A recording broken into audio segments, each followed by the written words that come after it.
Today in Puerto Rican history, you would get 10 years in prison for having a flag. Let's talk about the gag law, also known as La Ley de la Mordaza, Law 53.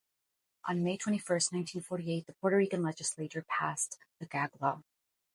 Now, the sole purpose of the gag law was to suppress any movement in Puerto Rico that advocated for freedom or independence from U.S. colonial rule. Why is this relevant today? We'll get to that.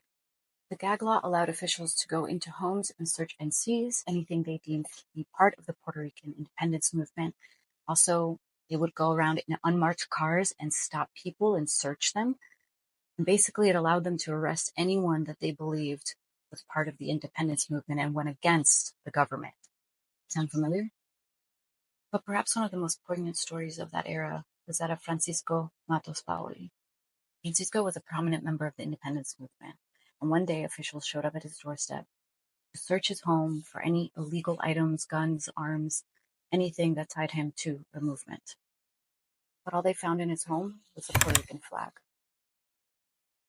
And for that, they arrested him and gave him 10 years in prison. Now, while he was in prison, Francisco wrote his thoughts and his poetry on the walls of his cell. And one of the most shared poems is this one.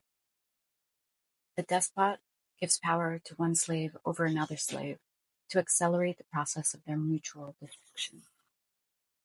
And I can't think of a more relevant quote to represent what's happening today in Puerto Rico and the not-so-united States of America. Quiero dedicar este homenaje que se me rinde a la memoria esclarecida de don Pedro Alviso Campos, apóstol de nuestra independencia nacional.